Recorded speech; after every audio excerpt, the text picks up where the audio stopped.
solo de revolução é aquele que a gente explicou na última aula de cálculo da área lateral do solo de revolução, que é esse sólido gerado pela rotação da minha função f de x em torno do eixo x.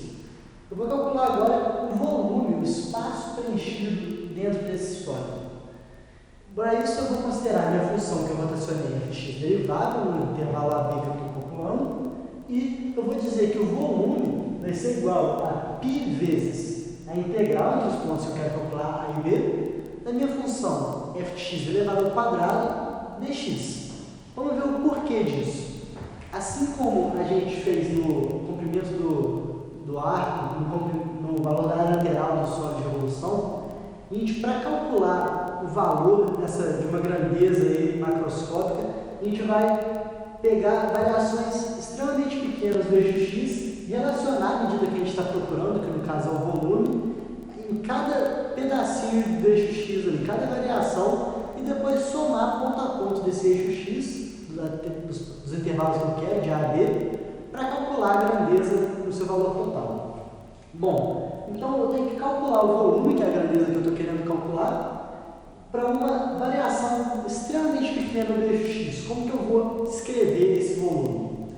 Então, a ideia é, no mesmo caso do sólido, da área do sólido de revolução, a gente aproximar para o tronco de cone, que é a figura que melhor aproxima essa diferença aí entre dois pontos de uma função e o volume ou a área entre eles. Mas uma coisa que acontece para a gente calcular o volume, que ajuda bastante, é que considerar o meu tronco de cone vai acabar implicando, quando a gente faz uma variação extremamente pequena de x, no volume do cilindro, que é uma figura bem mais fácil de calcular suas propriedades do que o tronco de cone.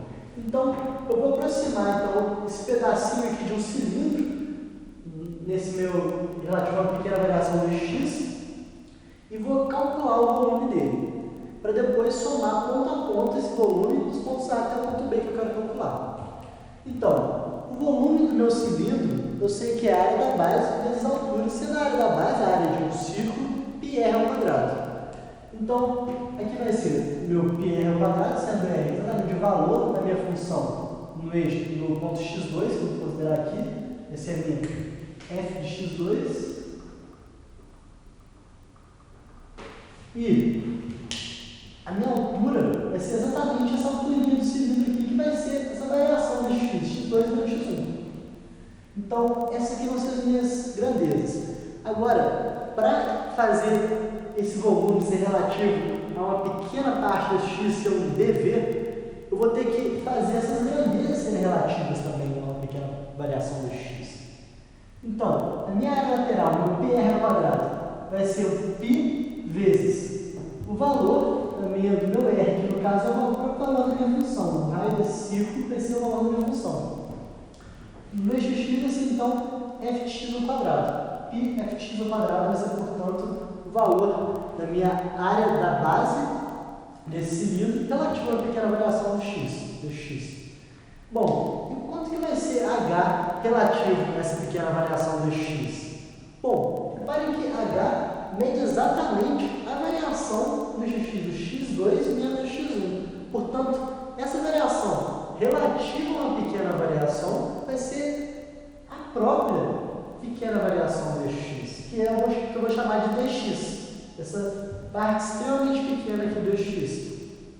Portanto, o meu dv, esse meu volume relativo a esse pequeno pedaço do x, vai ser o produto da área da base vezes a altura, que vai ser, portanto, π f de x ao quadrado vezes o dx. Esse vai ser o meu dv.